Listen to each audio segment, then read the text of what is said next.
Ladies and gentlemen, my name is Chuck Credo. I'm probably, out of all the people up here, have the least reason to be up here, but at the same time, the reason we're all up here is because Peter Robbins has been really an inspiration for a lot of people through many, many years. I first met him in 2012. He came down here to New Hampshire for a local organization. I immediately hit it off with him because, as many of you are about to learn, if you've never spent time with Peter, he is a humanitarian above all and else. He sits with people he doesn't know. He listens.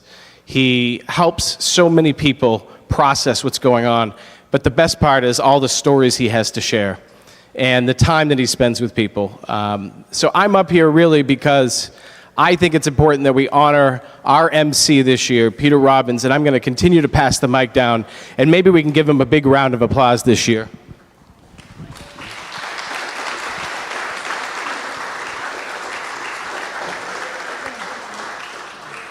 And you know the thing, I'm Mark D'Antonio, I did a talk yesterday. The thing about Peter, Peter and I have been friends for many years. And every time I see him, he always has a bright smile and he's always talking about the coolest things. And today, he did something, he doesn't even know he did this, but he was telling somebody else about what I do. And he was remembering facts that I said years earlier. So his mind is a steel trap, and he never forgot it, and he got it right. I was so proud of that. It's like, wow, either I made I made a good point, I hope, but he actually remembered it. And so he's the consummate MC. Yes, he does all the right things, but he's a speaker. He knows the most important people in his life, and you don't even get to hear but the tiny tip of the iceberg with him. But I'm here also to pay homage to the man who has been so good to me.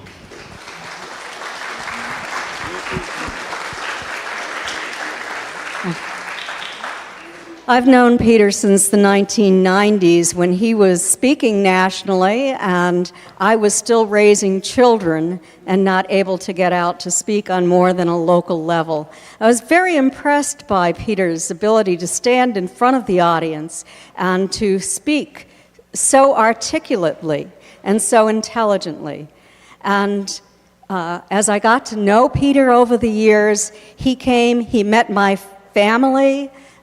My father lived in Newburyport, Massachusetts. He came to our house there and was so kind to my father. My father loved him, and he talked about his own father, who was elderly as well. And I know Peter is probably the most gregarious national and international speaker on the UFO circuit, a man who is always happy, a man who is very gracious and kind. And I'd like to give him a big hand and a big thank you for being Peter.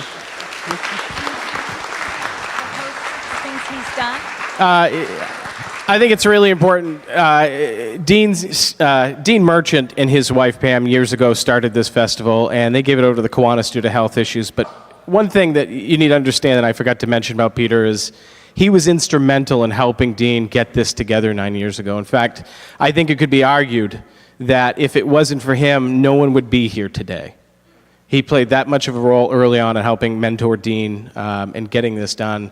And for those of you who noticed, Dean was here earlier today. It was great seeing him, but he couldn't be here for health issues. As well. He's also been involved in doing other conferences, like at the Experience or Speak conference, and he's been very active in McMinnville and in Leominster. So a lot of small conferences get a lot of either start or support or push from Peter, and that he helps them figure out. Also Pine Bush, he helped to get the Pine Bush conference started. So we have a gift for him as a thank you for the recognition that we all have for Peter, and it's a signed poster, which, if any of you were present last night, we auctioned one of these off for $250. So this is a gift to Peter from all the speakers. Now, I get to add a few words that I ditto everything that everyone else said.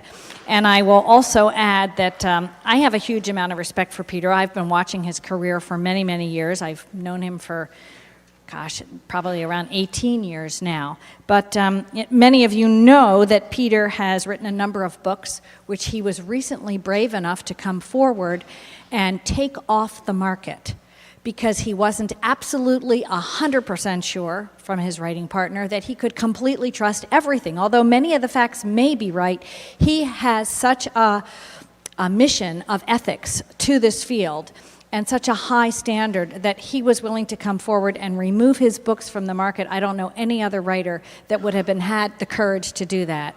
That takes a huge amount of bravery, 30 years of your life, and then you now question if some of the authenticity of some of the facts that you got. That took a lot of courage. So I'd like to tell you a little more about Peter, because I'm officially introducing him.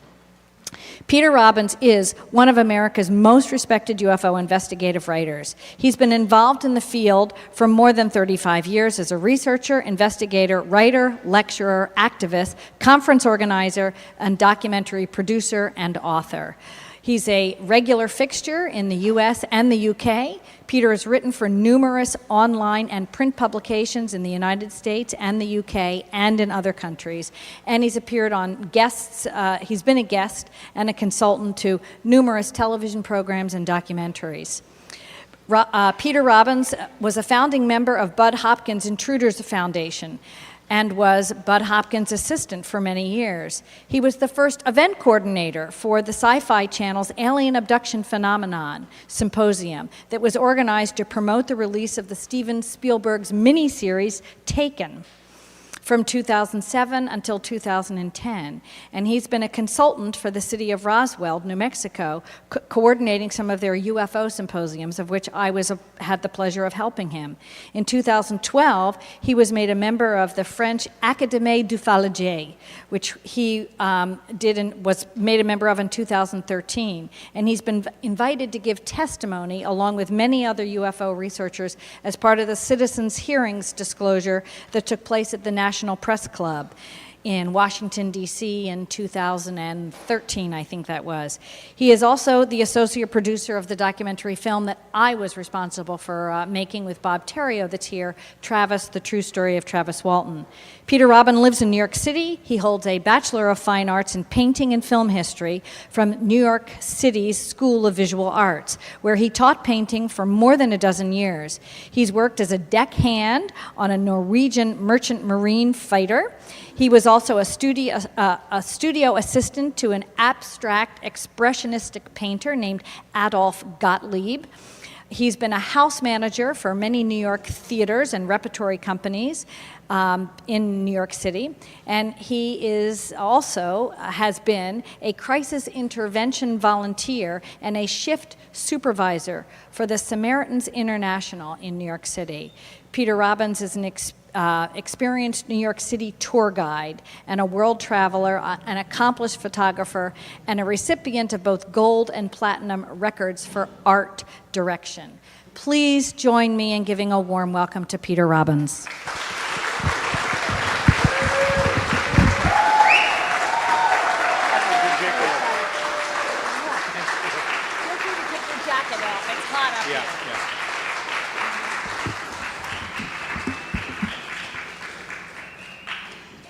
Well, thank you to my so-called friends for not ratting out that big secret. Oh, I'm sorry to say my time is up.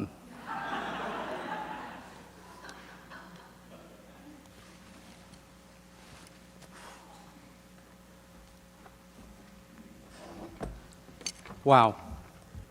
This work is actually, if you're crazy enough to try to earn a living at it, it's not only an awful way to earn a living, it's damn stupid, but the perks on the job can be absolutely phenomenal.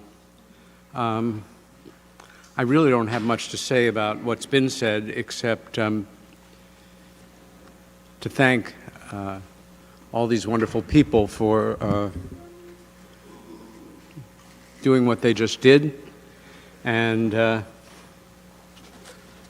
on behalf of the Academy, I accept.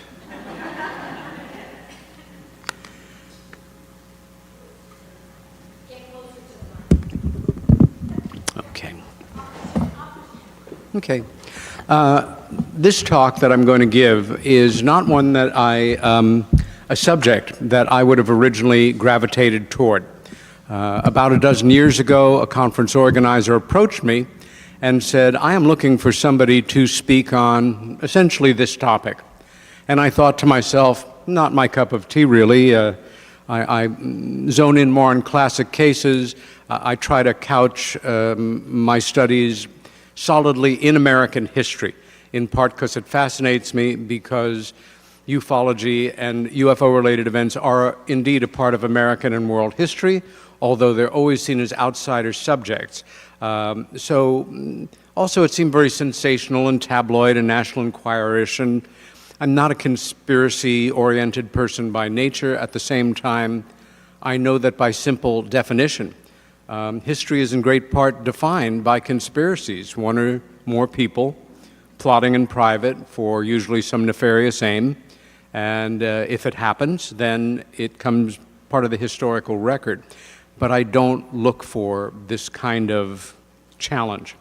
My response to the organizer was, well, that's interesting, but let me tell you what I'm interested in talking about. He listened to me very patiently and then basically said, thank you very much. I'm looking for somebody to speak about this subject. If it's not you, I'll hire somebody else. And I thought, Yes, exactly. I have come at it several times, and it became personal as I refined the number of people down in the presentation to 8 individuals. And then, quite honestly, as I was developing it, thought, wait a minute, some of these are classic individuals, all of whom fit the criteria of a death under somewhat questionable circumstances, or timing, or their high visibility cut off at a certain moment, or their relative youth. But of these 8 people, I knew 4 of them, and 3 of them were not just friends, they were good friends. Hang on, I seem to have gotten myself into a situation where I am potentially investigating the murders of 3 of my friends. And then it became serious for me. Lee Harvey Oswald. I am of a generation where I remember that terrible day when the President of the United States was murdered. It had a tremendous impact on my life. I was a geeky little kid who hero worshiped John Kennedy, and I was never really able to let go of that thread. As things codified and as I got older, this notion of the lone gunman, that crazed individual that makes their way through and knocks off a famous person. In fact, I've come to kind of define it in my own way of thinking of, in American culture, sadly, it has become not that uncommon. If you want to become well-known in a hurry, kill somebody famous and you're there. You cut through all the work and save yourself a lot of time and energy. Of course, you're either dead or in jail for the rest of your life. I do not accept the single gunman theory. And I remember on the 30th anniversary of the murder of John Kennedy, President Clinton made some remarks about it.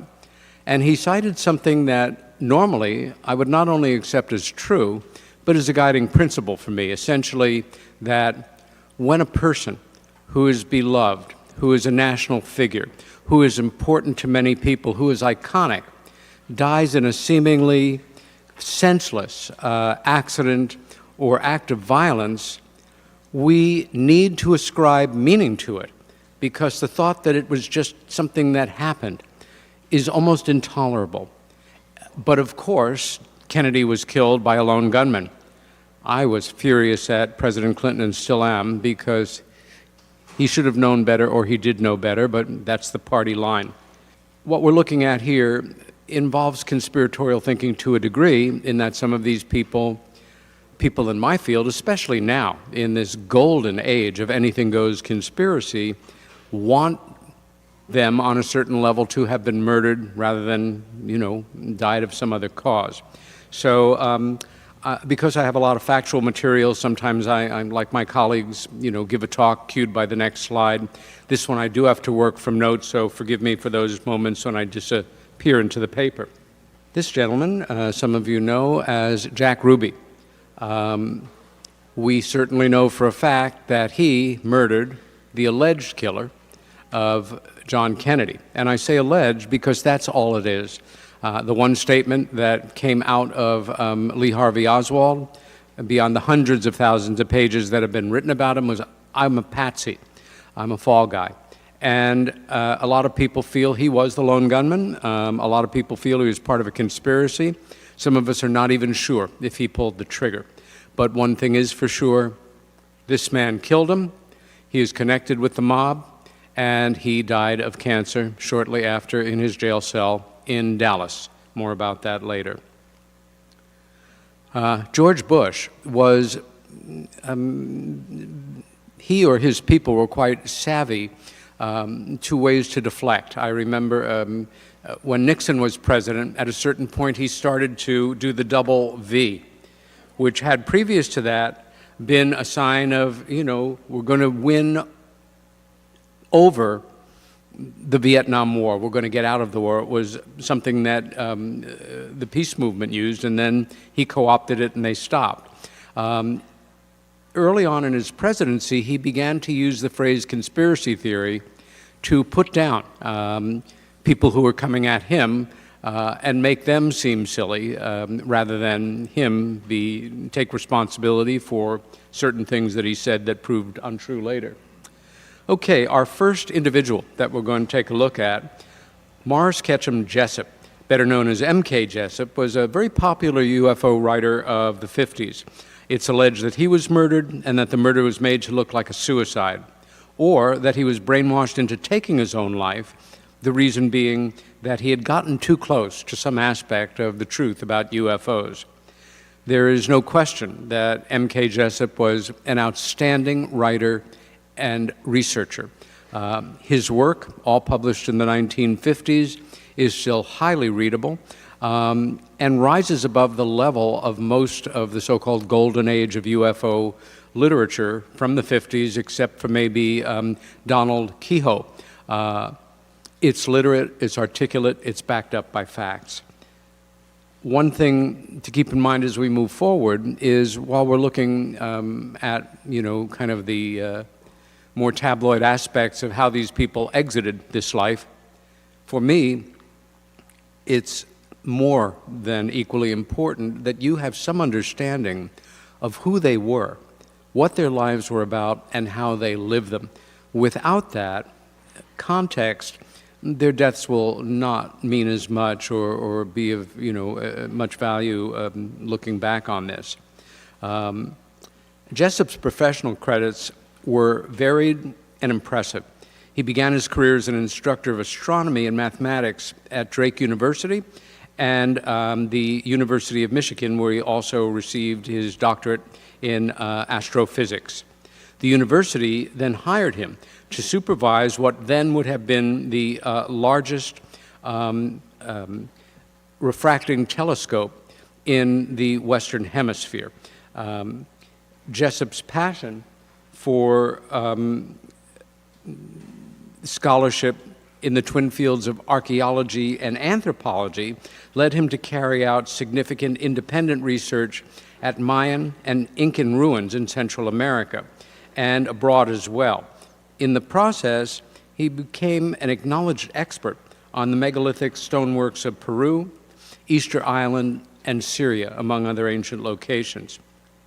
It was about this time in his life that he became interested in the subject of UFO visitations in both the modern and ancient world.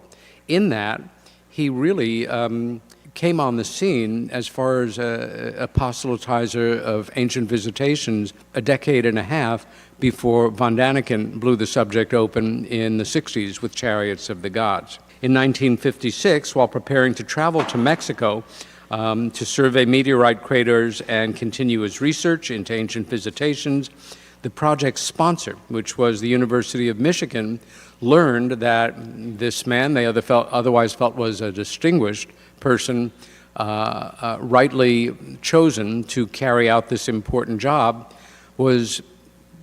took UFOs seriously, and they fired him.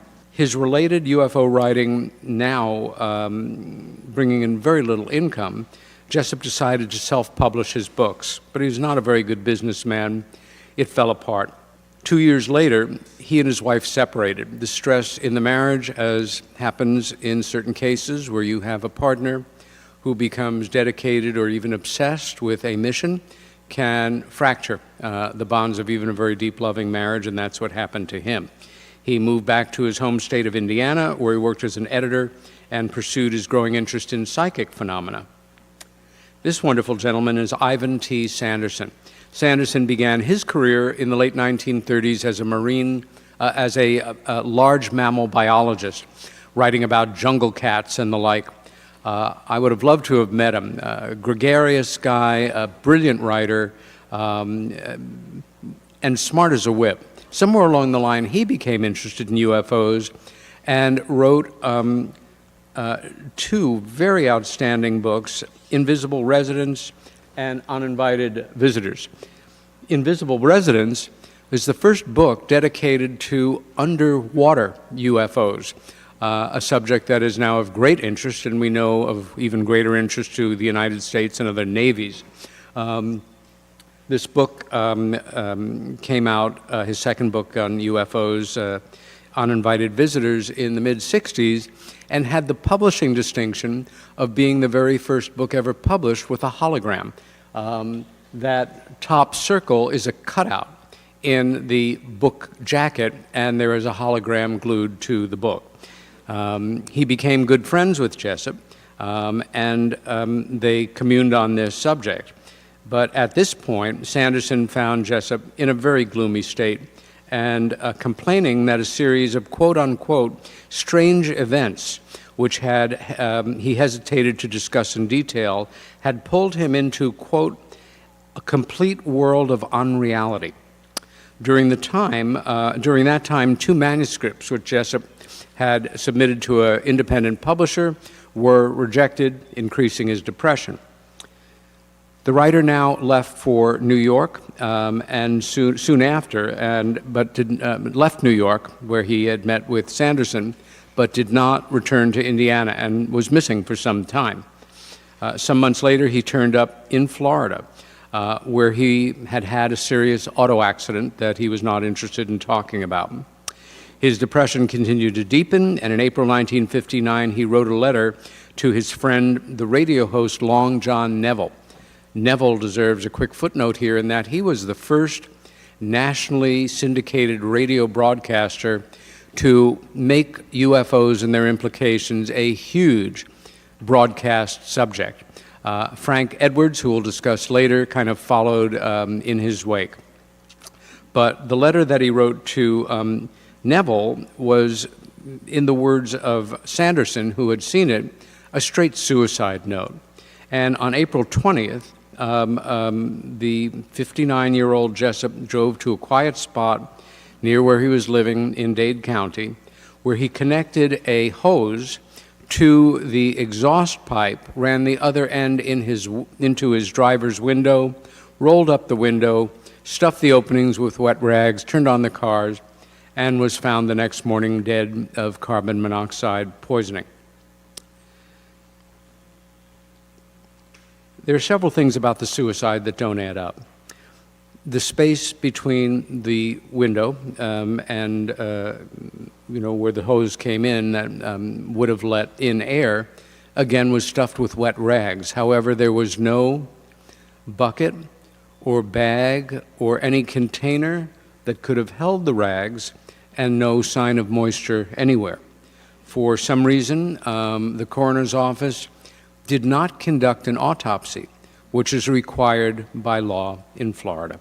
I read an account by an Oregon researcher named Richard Ogden in Seattle, who claimed that the suicide was, in his terminology, a frame-up, and that Jessup had been sent an audio tape, and that in listening to it, it had brainwashed him or reprogrammed his mind to kill himself. Again, one can only There's nothing to back it up. That man's not alive to confirm the event. Sanderson's wife, Sabrina, also saw the suicide note, which Jessup had sent to her husband as well. To an alternative figure. And she said it was certainly a suicide note as well. I'm left leaning in toward that this man did take his life as his career collapsed around him, as his marriage broke up. But the fact that Jessup himself had talked about that he had been put into a space of complete unreality, that's kind of a red flag for somebody doing something to someone. Also, the idea that you could listen to a tape recording and it could hypnotize you or cause you to act in a way you would not otherwise.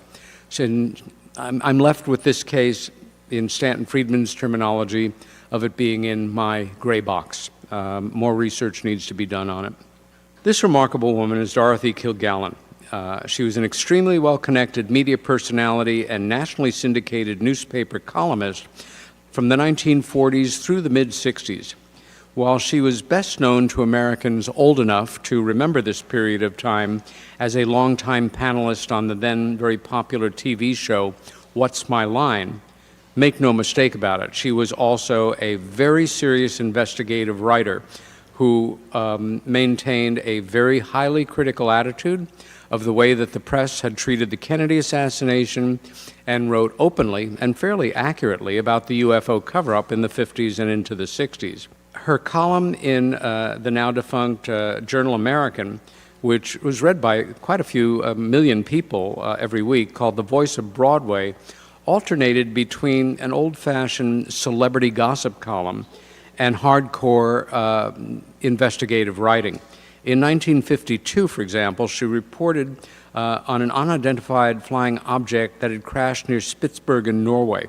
Rational concern that the wreck might represent advanced Russian technology was undercut by the testimony of a Norwegian Air Force colonel who claimed that the Board of Inquiry that had looked into this, quote, some time ago, a misunderstanding was caused by saying that the disk probably was of Soviet origin.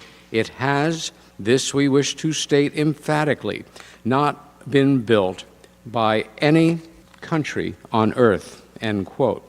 No, I take that back. The quote continues. The materials used in the construction are completely unknown to experts having participated in this investigation.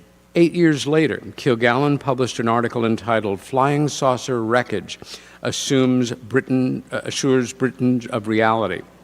It appeared in May 23, 1955, in London's International News Service and was picked up by numerous newspapers there in the Great Britain and abroad, including the Los Angeles Examiner.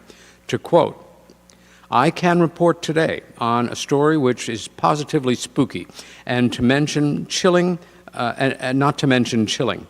British scientists and airmen are explaining the wreckage of one of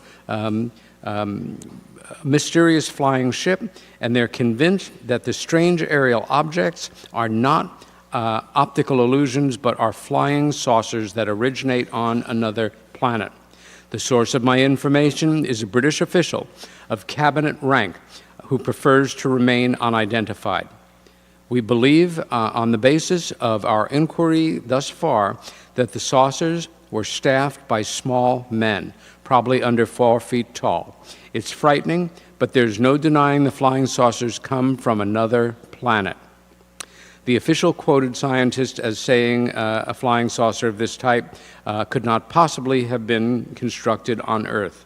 The British government, I learned, is withholding an official report on the flying saucer examination at this time, possibly because it does not want to frighten the public, end quote. We now know that there were such considerations at this point in the early 50s. When Kilgallen while she never made her source public, and she again is talking about a cabinet-level official. This is not some goofball reporter or hack or cultist. Key investigators have speculated that the account originated with Queen Elizabeth's husband, Lord Mountbatten. Louis Mountbatten was a larger-than-life figure who was involved militarily, diplomatically, and ultimately lost his life in a terrorist bombing in London. Gordon Creighton, a former diplomat and British Army officer, military intelligence officer, went on to become editor of Britain's long-running Flying Saucer Review, which is the longest published UFO publication in certainly the English language in history. After reading her column, Creighton wrote to Dorothy Kilgallen at once seeking further information, but never got a reply from her, and she died a few years later. We can take it as certain that she had been effectively removed, was Creighton's comment after Ms. Kilgallen's death was reported. Additional support for this account can be deduced from a statement issued at about this time by Britain's Air Chief Marshal Lord Dowling, who said in part, quote, "I am convinced that these objects do exist and that they are not manufactured by any nation on Earth." Talk about disclosure.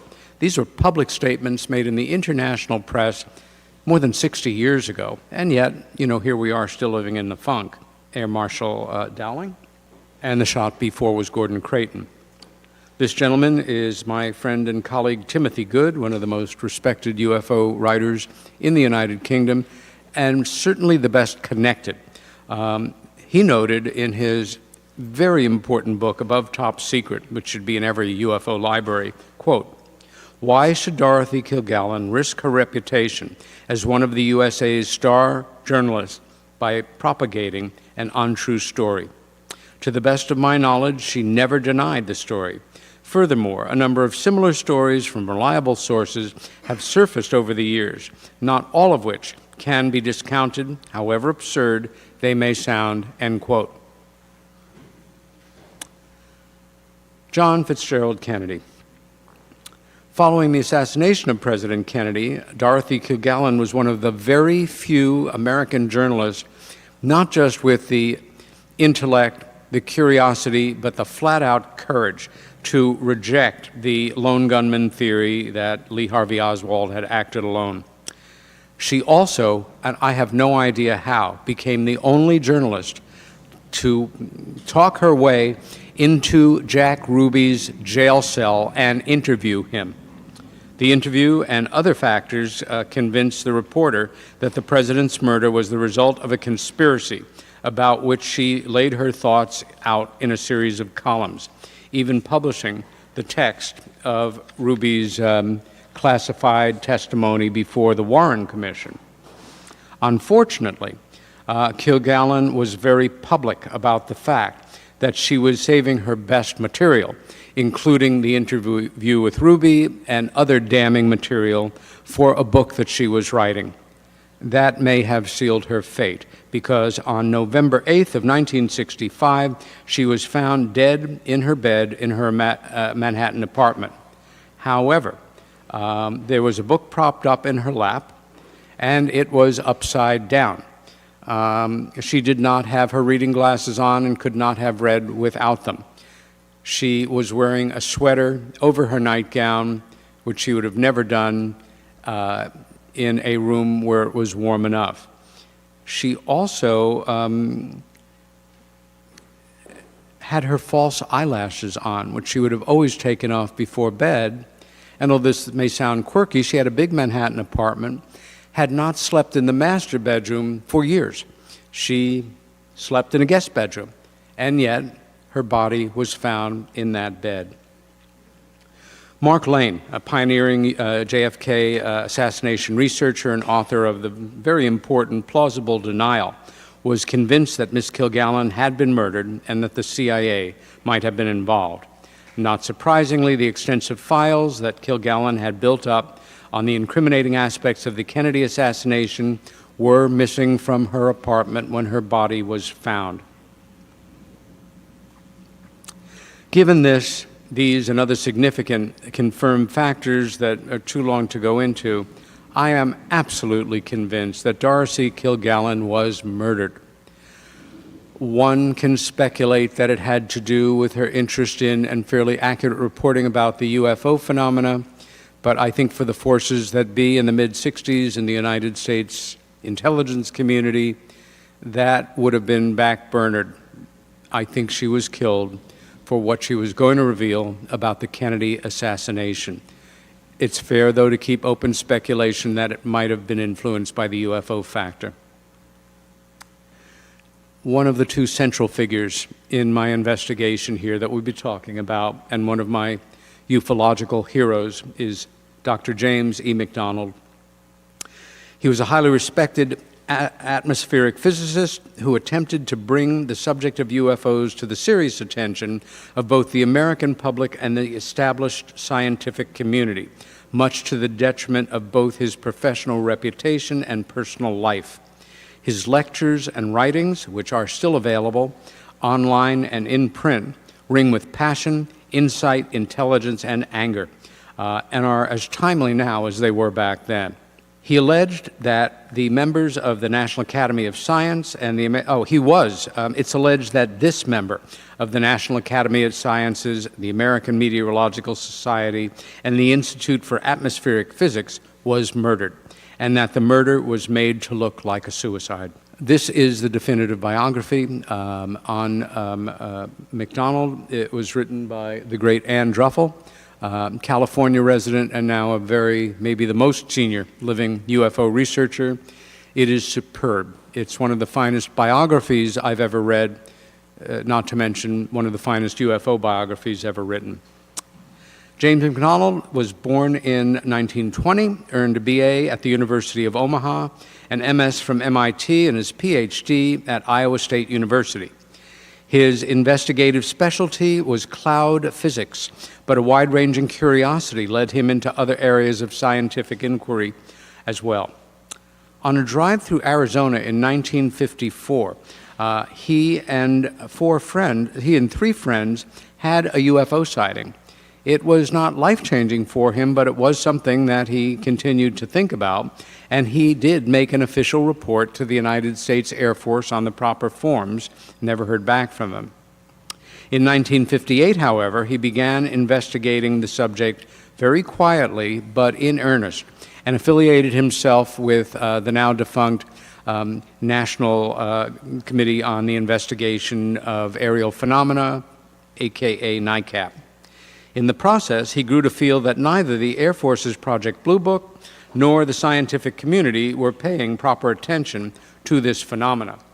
The well-published Michigan UFO flap of 1966 only deepened his curiosity and made him all the more interested in conducting his own UFO survey. As a result, he applied for and secured a small grant from the Office of Naval Research to review the Project Blue Book material kept at Wright-Patterson Air Force Base in Ohio. The ONI felt that certain kinds of clouds might be responsible for perceived UFO phenomena, and being an acknowledged credentialed cloud expert, McDonald was given permission and encouraged to look through this material completely. During his visit to the base, he received permission and went through the material, and when he finished it, he requested a photocopy and was told that while he was reading it, it had been reclassified and copies were no longer available. It proved to him, deductive reasoning, that there was something that they were covering up and that more work needed to be done in this very important area. Well, Dr. J. Allen Hynek, who is one of the great heroes of ufology, who was so famous in his time that he plays himself in the final control room scene in Close Encounters of the Third Kind. The guy that looked like this wasn't an actor looking like this, it was him. However, from 1952 until about 1970, the great Dr. Hynek was a shill for the CIA. He was living a double life. He was head of astronomy for Northwestern University, and he was also involved in disseminating propaganda, putting forward nonsensical theories like swamp gas, and in codifying all of the bullshit and debunking in the very now famous 1952 or 1953 Robertson panel meeting. Well, during the visit to the base, McDonald learned of the level of Hynek's involvement and made a point of confronting him. And as they say in the vernacular, tore him a new one. And this so affected Hynek that it was the factor that he credited with going public and basically saying, I screwed up, and then becoming a champion for the truth.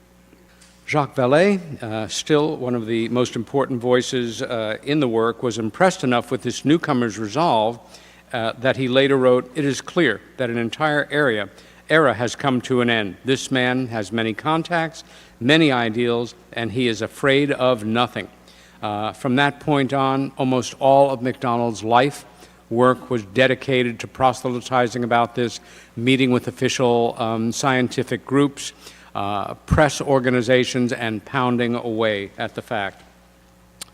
Unfortunately, his criticism of Edward U. Condon, who had headed the Colorado University's review of Project Blue Book and basically said everything's fine, received tremendous ire from him, and he back from Condon.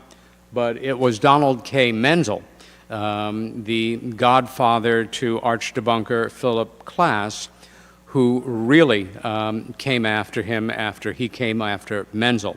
Menzel lived an ultimate double life. He was the head of Harvard Astronomy Studies and, as Stanton Friedman brilliantly established in research years ago, also a very loyal member of the American intelligence community. The forces were arrayed against Dr. McDonald. Klass and I had a go-to. I won't give it because we're actually going to not be able to finish this talk. But Klass was nothing if not clever, and he immediately realized his best strategy was not calling names or citing silly things like swamp gas, but he contacted the Navy office that had given a grant to McDonald and informed them that he was loopy about UFOs. The grant was removed. The subject continued to spin against him. In 1970, McDonald was invited to testify before the Senate on hearings about what was called the SST, the supersonic transport, which in fact was the Concorde. And he was talking about the potential for pollution in terms of cloud physics. But when the congressional representatives sitting in on this discussion learned that he thought flying saucers and little green men were real, he was humiliated and brought into a level of, I guess you would call, clinical depression. At this point, his wife, who had been tremendously loyal to him, he had estranged her for several years, just obsessed with this subject. My sense is she was a wonderful woman and a great partner, but he cut her off. She fell in love with another man. She approached him about divorce, and he started to plan how he was going to kill himself. He bought a pistol, and he shot himself. And he survived, but he was almost blind. His wife rallied to his side along with their two daughters. They encouraged him in his work. His sight returned enough that he could return to the Department of Atmospheric Physics in Phoenix and worked very hard to make those closest to him understand that he was getting better. In fact, he was just working very hard to make it seem that he was getting better. And on Tuesday, May 13th, 1971, he left work, had the cab driver drive him into downtown Phoenix in front of a pawn store, could see enough to walk in and buy a gun and some bullets. Another cab took him to a remote area out near the desert. He walked a mile to a bridge and shot himself and died. I can only say that while Dr. Menzel and Edward U. Condon and Philip Klass did not pull the trigger, they contributed to this man's death as much as they had. He was a true casualty of courage and UFO truth, and we should always remember him as one of the most important and valuable figures in the work. His obituary. Next figure is Frank Edwards. Frank Edwards was one of the most popular American broadcasters in history.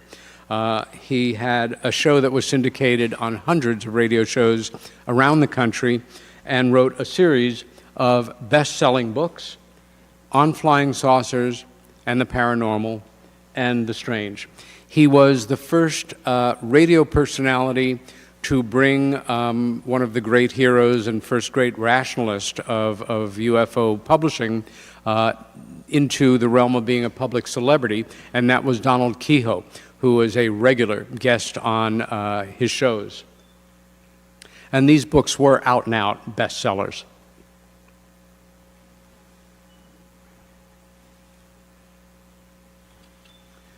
Okay. This, of course, is the first book written about the phenomena, and he also had as a regular guest Gray Barker, one of the most colorful figures of UFOdom, a teller of tales, a chronicler of wild truths, and the creator of the most paranoid titled book in ufology, and the man who popularized the notion of men in black. If you take it seriously, you've had Men in Black experiences or laughed your behinds off at the very funny movies, it is Gray Barker that you have to thank for that. This brings us into, in 1957, NICAP worked with him on more broadcasts, and America was really starting to take greater attention to the UFO phenomena because of this one broadcaster. This all leads up to a UFO conference that took place in New York City, and he was scheduled to be the lead individual. It was going to be in June of 1967 and take place on June 24th, which would have been the 20th anniversary of the Kenneth Arnold sightings that are depicted here. Again, we have a portrait of Edwards. It was Gray Barker, who was close to him, who kind of sounded the first alarm that he had gotten a message that Edwards was not going to live to or was going to die at the conference. Coming from Gray Barker, people took it with a grain of salt, Edwards included. But Long John Neville received similar information, and he took it seriously. And again, this was a huge conference. Hundreds of people were arrayed in that audience on that morning to find out from the MC that Edwards had been found dead in his hotel room the night before. I don't know what his dietary habits were. I don't know if he was a smoker, but he was overweight, and yet the timing on this, the two warnings, one we can take with a grain of salt, the other from an absolutely reliable and credible broadcaster, lead me to think there was a good chance that he was murdered. Again, no smoking gun here, but a lot of smoke. I'm going to quickly zoom through this next one because, again, time is of the essence, and also I'm going to quickly zoom through this one. I hope maybe I'll give those at a different point. But let's jump to Graham Birdsall. Graham Birdsall, in his time, was arguably the most important central figure and linchpin, bar none, in British ufology. He was editor-in-chief of England's UFO magazine, not to be confused with the American magazine of the same name. It started out as a mimeographed little bulletin in the early 80s, and by the time he passed in 2003, was the finest mass culture UFO magazine ever published in the English language. This was still very much the era of print publications. They are disappearing now because of the digital world. They were beautifully laid out. They had the top writers. They were extremely timely, dealing with the most important cases. Graham also had a gift that almost none of us in ufology have. He was a brilliant businessman. And he made the magazine make money, and he organized dozens and dozens of conferences over more than 2 decades, every one of them absolutely first class. He brought us in, not just from all over the UK, but he brought colleagues, friends, speakers in from all over the world. He was born and bred in Leeds. He was a big bear of a guy. I loved him. If he believed in what you were doing, he was your friend forever. If he didn't believe in what you're doing or thought you were a liar or a charlatan, God help you. In 2003, at the height of his power, really, he was the mover and shaker. We had great writers. You had Tim Good, Nick Pope, Jenny Randalls, you name them, in the UK, but he was the man who made it all happen. And at the age of 49, much to my horror and shock, I got a communication from England that he had had what was alleged to be a cerebral aneurysm, and he died 3 days later. If there was one person worth taking out, so to say, in the entire British establishment of UFO studies to do the most damage, it was Graham. I knew him well enough that the last time I saw him, about 9 months before he died, I was staying over his house with his wife Christine and his daughter Helen, and we were staying up late. We were drinking too much. We were chain smoking. A topic of conversation was you have to stop drinking too much, and we really have to stop smoking. And he showed me a French documentary that, like the documentary that Bob showed you yesterday, the Disney documentary, was shown once and then yanked from the air. But he had a colleague who had a VHS tape right there, slammed it in, and at about 1 in the morning, he said, I want you to watch this with me, mate, and let me know what you think. It was in French, but there was enough English in it that you got the sense of what it was. And what it purported to be, and if it was a put-up job, it was brilliant editing, was that Stanley Kubrick had been enrolled by the White House to create a fake moon landing just in case the moon landing didn't happen. What the real concern was more the Hasselblad cameras. These were state-of-the-art cameras. They were in lead encasing, but were they going to get affected by gamma and beta rays, and that we would get men to the moon and not have footage to show it? Nixon, a textbook paranoid, may well have commissioned such a thing, and nobody better than Kubrick. Set him up in a big sound studio in the Southwest, unlimited budget, and I fully believe that this happened. I should say I also believe that one of the main reasons that there is such a ferociously active "we never went to the moon" campaign is that some of the stills of the set actually have wide enough frame, I've seen, to show ceiling lights and to show problems with the shadows. Case closed on that. But the film was brilliant, and it opens in a green room with Henry Kissinger, National Security Advisor to George Bush Sr., Brent Scowcroft, a pantheon of major heavies going back to the 90s, and they're talking, and then they cut to footage with Stanley Kubrick's widow. I was mesmerized, and when it was finished, he said, what do you think? I said, I think it may be real, but it could be a put-up job. He said, that's what I feel. I'm going to keep studying it, and I'll publish the results and I'll let you know beforehand.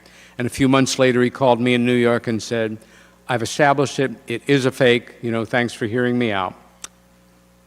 Why do I think that Graham wasn't murdered? And this got me in trouble with some of my dear friends and colleagues in Great Britain, because again, how could it be that this guy, not one of the most, but the most important guy. I'll tell you how important he was because of the contract I had with the Sci-Fi Channel to help promote the miniseries Taken with movers and shakers in New York City. in a very, very special closed event for almost 200 people. The director of special projects, who's a good friend of mine, Larry Landsman, I introduced him to Graham, and Graham's remarkable personality won Larry over in an evening. And he hired him. If Graham had lived, he died in September, had he lived in October, he would have been touring all over India as the point man spokesman for the Sci-Fi Channel's upcoming Indian miniseries broadcast in Hindi, in English with Hindi subtitles, of Taken, the miniseries. But why do I think he wasn't murdered? Graham was overweight. Graham was a type A driven character. Work, work, work, work, work. An insomniac like me. Not an alcoholic, definitely, but definitely a drinker. A chain smoker. Ate a heavy British diet. But most important, in a way, he had joked with me many years before that he thought he'd never live to be 50 years old. I said, why?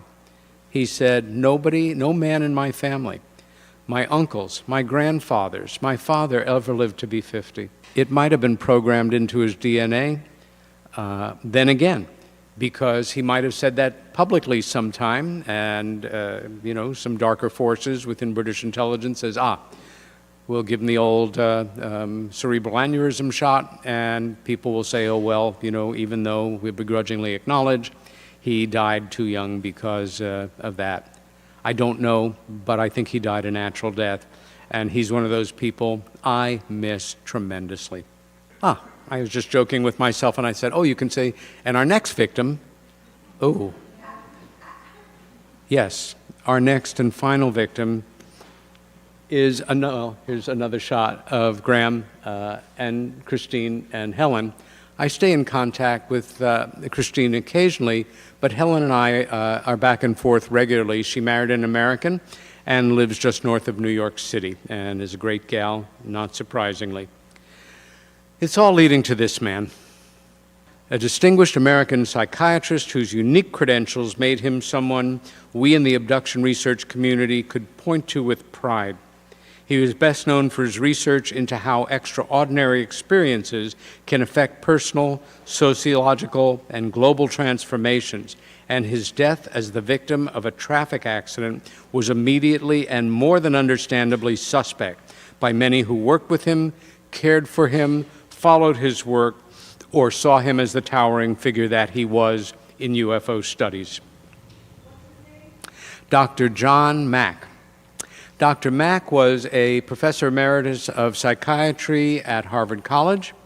He was the founder of the psychiatric wing of Cambridge Hospital, Cambridge Hospital outside of Boston. He was a Pulitzer Prize-winning biographer. He wrote a biography of T.E. Lawrence, a psychiatric biography of Lawrence of Arabia, and received a Pulitzer Prize for it. Some years before I met John, I knew who he was in a completely other way. In my work as a crisis intervention volunteer, working at this center on night shifts, sometimes you'd have periods of time when you had no callers, and we had a little library, not surprisingly, all books devoted to some aspect of psychology, and one of them was one of the most highly regarded books on adolescent suicide. And I read it over the course of quite a number of evenings. I was very impressed with it, but the name John Mack didn't mean anything to me then. It did a few years ago when he showed up at Bud Hopkins' studio to meet this painter who allegedly felt that aliens were abducting human beings. And as a psychiatrist, oh boy, this was somebody he sure wanted to meet. But learning that this irreplaceable individual just happened to be mowed down by a drunken driver as he crossed a street did not sit well with me and with a lot of other people. John came from a very socially connected, well-to-do Fifth Avenue Jewish society family. He knew everybody, he went to the right schools, he was comfortable in any situation, formal or informal. He was gracious, gregarious, scholarly. I sometimes used to think of him as a brain on sticks, like Ichabod Crane, somebody who was so intellectual, so many important thoughts that they were hardly aware that they lived in a body.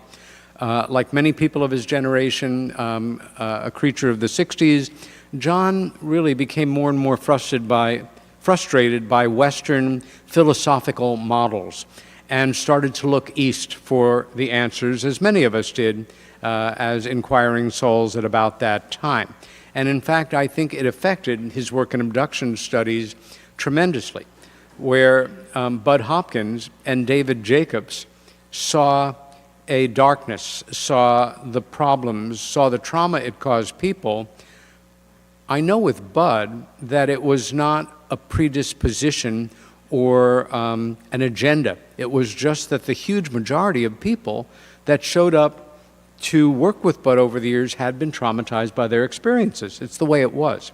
Certainly some of these people showed up when John became a public figure, but his interest, his passion, his desire in the work was not that. There were other people to work with these people. He took them seriously. He treated them with respect. His focus was how can extraordinary human experiences, epitomized by the abduction experience, be positively transformative? And what a noble goal that was. I knew people who worked with him and worked with Bud.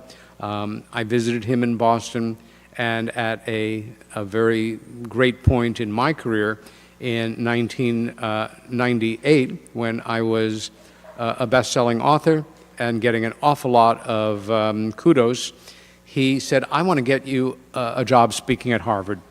And I said, "Right. When flying saucers land on my lawn, then I will be speaking at Harvard." They did not land, and he could not get me in there.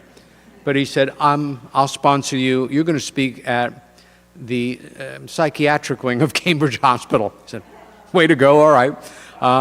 For my staff, for invited guests, and for open admission. And it was one of my most memorable talks. I had a wonderful time, but it was a two-part talk. He had me speak on the famous Rendlesham Forest UFO incident, and then joined me on stage for the second half of the presentation for a talk I called Managing Stress in UFO Studies. Your clients or the experiencers or the abductees, and God knows your own. And I will say that after the event, John took myself, about a dozen of his associates, and my brother-in-law, who was free that weekend, and joined me at John's invitation. Jim being a physician who worked at Cornell University's clinic. And we're sitting at a round table at probably the most expensive Japanese restaurant in New England, having a wonderful meal, and John is just regaling us with stories. I mean, we all know people like this.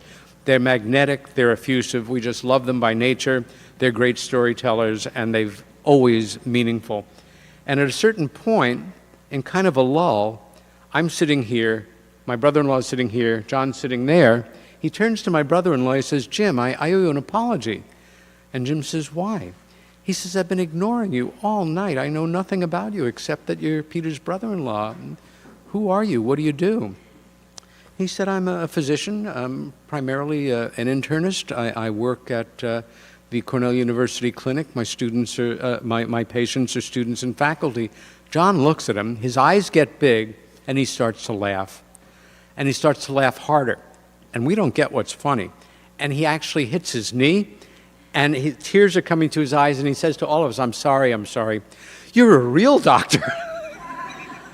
That was John Mack. John's interest in UFO abductions was sparked by this meeting he had with Bud Hopkins in 1992. As John related it to me with a smile some years later, the idea that aliens, which is questionable to start with, were abducting people, and that the main promulgator of this was a New York City painter, just neon sign, delusional approach with care, but fascinated. He made a meeting, and he came to see him. It was life-changing for John. Bud was an artist, yes, but he was the best self-trained investigative writer I ever knew, and his record-keeping was superb and scientific, and he opened it up to John, and they became close colleagues and friends. John befriended me in a way that caught me completely off guard. I know that my BFA in painting and film history from the School of Art, Visual Arts, must have impressed him tremendously. But the fact that a man of his stature treated me with such respect because I was Bud Hopkins' assistant, because I've been doing the work for years, because I knew something about it firsthand from growing up with a sister who had had these experiences. When he finished his manuscript for his important book, Abduction, he gave copies to several people to read, to find errors. It had obviously already been professionally proofed. I could not find a semicolon out of place. There was no misspelling. It was a flawless manuscript except for one thing. He used pseudonyms for all the people in the book except one. And I knew who it was. And it was a very special case involving, without going into any detail even now, a very ugly court case revolving around custody of an individual. And had this come to public knowledge about this individual, it could have been horrifically ugly. He was so thankful to me for finding that one error in the book. He inscribed my copy of the book for Peter, our #1 sleuth. Now, I knew what it was in reference to, but do you think that has stopped me from using that quote over time and saying, this is what John Mack thought of me? Bud and John disagreed on certain things, but there is no question that they were absolutely devoted to each other.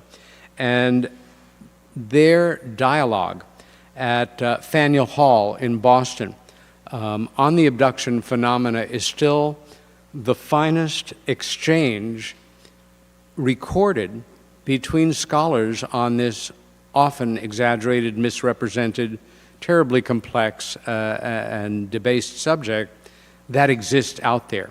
I think it's probably somewhere on YouTube, and I've listened to it a number of times and been tremendously impressed by it. However, shortly thereafter that John became interested in the subject, Harvard, as distinguished university, and I'm sure full of very self-important administrators, was horrified as more and more national than international attention, not to John Mack, Pulitzer Prize-winning psychiatric biographer of T.E. Lawrence, but John Mack, alien abduction researcher, was brought to bear and shown a light that they considered unwelcome on their university. And so, I think it was in 1994, John became, it was the first time since Timothy Good was censured and lost his bid to stay a faculty member, was kicked out. John came back with guns blazing, with a very good lawyer and proof to spare, and Harvard welcomed him back with open arms. The exchanges between him and Bud at that point were, I'm back, but boy, I couldn't believe what they put me through, essentially. Me and Bud at some point. Great shot of Bud and John. Okay, this is the New York Times coverage of it. So this brings us to the day in question of September 27th, 2004. John had traveled to England to lecture for the T.E. Lawrence Society, gave a talk early in the day that was so well received, he was asked to give another talk later in the day. And he was crossing the street to, as I recall, have something to eat. And as he stepped into the road, a drunken lorry driver came roaring around the corner. I don't want to get too graphic here, but he hit him so hard. John was dead in the air. There's no question in my mind. The lorry driver was on his 5th suspension. I, at the time, was less than 50 miles away. I was in Suffolk, and I had just called Nick Pope, a friend who I was going to be staying with in London, and we had kind of a banter sense of humor, and I said, he picked up the phone, his classic posh English voice, and I said some wise guy remark, and he was absolutely quiet for a moment. He said, you haven't heard. John Mack was just killed by a drunken driver. I was floored. I was horrified. My first thought was, oh my God, he was murdered. He was murdered. When I got back to the States, I made it my business to do as thorough as an investigation as I could. I got hold of all the court records. I got hold of background information on the driver. I got the schematics for the location.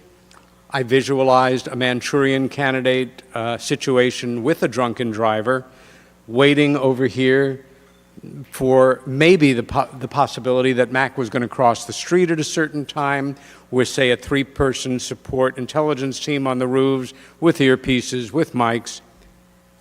It couldn't have been engineered. It couldn't have been done. You know what happened? I've been to England 25 times, I'm sure, and I still sometimes look the wrong way when I cross the street.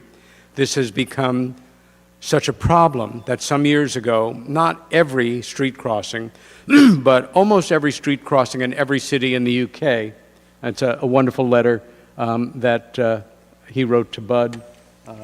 Now that the matter of Harvard's questions about my work have been resolved amicably, I want to thank you for your help in the process. It meant a lot to me personally, and I believe for enabling the further exploration of understanding of the abduction phenomena. With best wishes, and then a line through it that says love. But the book, promo for my talk at the hospital, John again, London. This is what is now painted on the street corners. Look right, not left. I don't believe John was murdered. I believe it was a damned freak accident. In court, his family, tremendously progressive humanitarian people, ex-wife, kids, girlfriend, pleaded for understanding for the homicidal maniac whose reckless action caused their loved one's death because they recognized that alcoholism is a disease. True enough. The judge, and myself included, were not nearly as enlightened.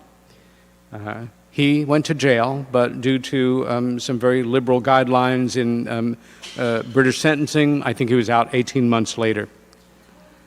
But when all is said and done, with John, with Graham, with the people that I've gone through here, in the most cursory manner, the real question and the real thing to remember is not how they died, but how they lived. What they did with their lives, what they achieved, the impact they had on other people. If we all become obsessed with how we're going to be checking out of this world, it's going to be a pretty sorry state. There's a wonderful old Sicilian proverb that I've heard in Sicilian, and it's so beautiful and poetic, Sicilian dialect, but in English it's pretty good, which is living well is the best vengeance. Living well is the best revenge. So live well. Enjoy yourselves. Be courageous. If you're involved in this work, just coming to conferences every once in a while, keep doing it. Educate yourself. Educate your friends. If you're in the trade, so to say, keep up the good work. I think the forces that be are much better served by sending people like those we've discussed, myself, my colleagues, lots of vitamins. Because if we were taken out, and it seems like it might be a dark scenario, attention will be drawn that is unwanted. Thank you for your attention and your time.